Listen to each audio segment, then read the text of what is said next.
చంద్రబాబు నాయుడు గారు నిన్న మాట్లాడుతూ ప్రతి కాన్స్టిట్యున్సీలోనూ కూడా 30 పడకల గదులు గల హాస్పిటల్ నిర్మించాలి అని చెప్పి ఒక నిర్ణయం అయితే తీసుకున్నారు. ఇది నిజంగా కార్యరూపం దాల్చే అవకాశం ఉంటుందంటారు. ఖచ్చితంగా ఉంటుందండి. ఎందుకంటే మనకి ప్రభుత్వం అనేది కూడా ఎప్పుడు ప్రజలకి వైద్యపరంగా, విద్యాపరంగా ఒక రాష్ట్రంలోని ప్రజలు స్థితులు బాగుపడితే గనక మొత్తం ప్రజలు సమాజపరంగా కూడా ముందుకుంటారని నమ్మే దాంట్లో ముఖ్య నాయకులు మన ఎన్డీఏ కూటమిలో మన చంద్రబాబు నాయుడు గారు గానీ, డిప్యూటీ సీఎం పవన్ కళ్యాణ్ గారు గానీ, లోకేష్ గారు గానీ, అదేవిధంగా కేంద్ర ప్రభుత్వం కూడా మన ఆంధ్ర రాష్ట్రంలో అన్ని సౌకర్యాలు అన్ని రంగాల్లో పరిచే విధంగా అనేక నిధులను ఈరోజు ఇస్తుంది. ఒక పోలవరంకి ఇవ్వడం గానీ, అమరావతికి ఇవ్వడం గానీ, వైజాగ్ స్టీల్ ప్లాంట్కి ఇవ్వడం కానీ ఇవన్నీ చూస్తున్నాం. ఇదే విధంగా అంగన్వాడీలకు ఒక స్కీమ్ పెట్టిన దాంట్లో కూడా మన రాష్ట్రానికి ప్రత్యేకంగా మన బడ్జెట్లో అలొకేషన్స్ ఇచ్చారు. అదేవిధంగా వైద్యపరంగా కూడా మన ఆంధ్ర రాష్ట్రంలో మెరుగుపడడానికి ప్రభుత్వ కళాశాలలు ప్రతి మెడికల్ కాలేజీని ప్రతి మెడికల్ జిల్లాలో ఉన్న ఆసుపత్రులను కూడా మెడికల్ కాలేజీలుగా మార్చే విధంగా కూడా ఒక మన రూట్ మ్యాప్ తయారు చేసుకున్నారు. దాని పరంగా సత్యకుమార్ గారు మన బీజేపీకి చెందిన ఆయన మన ఆరోగ్య శాఖ మంత్రిగా ఉన్నారు కాబట్టి ఖచ్చితంగా కేంద్ర ప్రభుత్వ సహకారంతో మన ప్రభుత్వం తలపెట్టే ఈ 100 పడకల ఆసుపత్రి అనేది ప్రతి జిల్లాకి 300 పడకల ఆసుపత్రి అనేది సాకారం అయ్యే విధంగా ప్రతి ఎన్డీఏ నాయకుడు కూడా కృషి చేస్తారు. ఖచ్చితంగా అది జరిగి తీరుతుంది.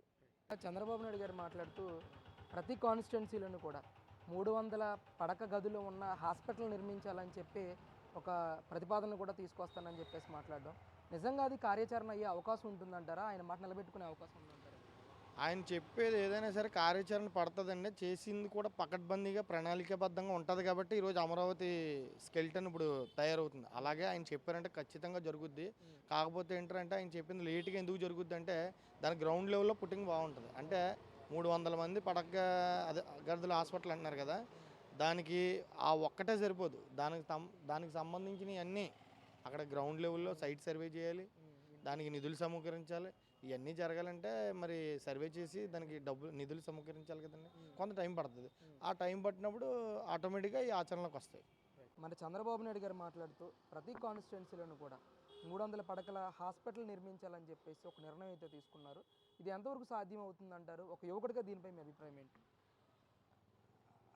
ఇది సాధ్యం అవ్వాలంటే కేవలం నారా చంద్రబాబు నాయుడు గారి వల్ల మాత్రమే ఇది జరుగుతుందండి. మిగతా వాళ్ళు ఎవరి వల్ల అయితే సాధ్యం కాదు.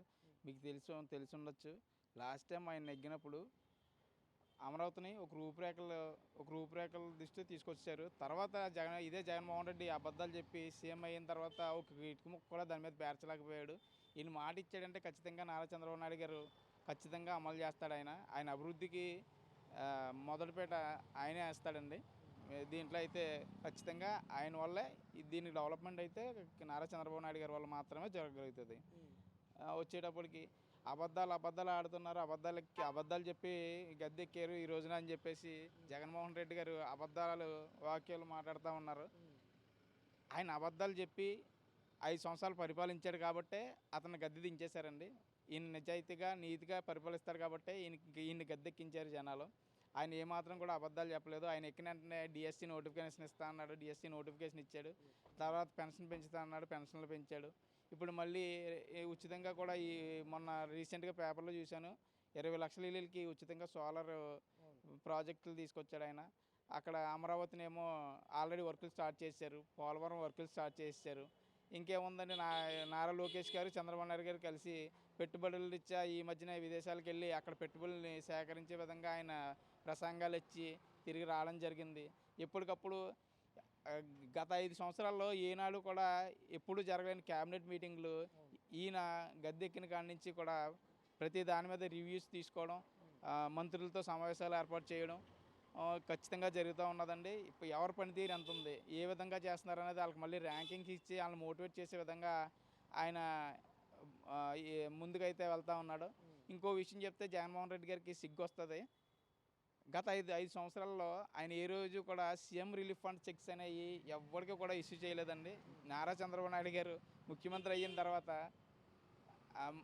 మా కాన్స్టిట్యున్సీకే మా ఎమ్మెల్యే గారు ప్రతి నెల కూడా చెక్కులు పంచిపెడతానే ఉన్నారండి. ఒక 4 రోజుల క్రితం కూడా 12 లక్షల రూపాయల చెక్కు సీఎం రిలీఫ్ ఫండ్ కింద ఎవరికైతే కొద్దిగా లాస్ట్ టైం యాక్సిడెంట్లు అయ్యి ఆరోగ్యరీత్యా దెబ్బై ఉన్నారు వాళ్ళందరూ కూడా సీఎం రిలీఫ్ ఫండ్ నుంచి 12 లక్షల రూపాయల చెక్కులు ఇవ్వడం జరిగిందండి. ప్రతి నెల కూడా ఆయన వచ్చిన ప్రతి వాళ్ళకి కూడా సీఎం రిలీఫ్ ఫండ్ చెక్కులు పెడతానే ఉన్నారు, అవి వస్తూనే ఉన్నాయి.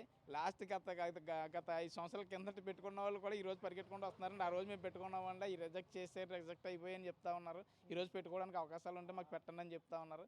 ఆ టైంలో వాళ్ళు ఆన్లైన్ చేసి ఒకసారి ఆన్లైన్ చేసింది మళ్ళీ పెట్టడానికి అయితే అవ్వదంట. ఇప్పుడు వాళ్ళ ఆఫీసులకు వెళ్తే మా వల్ల అవదమ్మా మేము దిగిపోయామని చెప్తున్నారంట. వాళ్ళు చాలా కూడా బోర్ని ఏడుస్తూ ఉన్నారు. ఒక్కొక్కరు 5 లక్షలు 10 లక్షల రూపాయలు ఖర్చు పెట్టి ట్రీట్మెంట్లు చేయించుకున్నారు. ఆ టైంలో ఏదైతే ఆరోగ్యశ్రీ ఉందో ఆరోగ్యశ్రీ కూడా పనిచేయని సమస్య.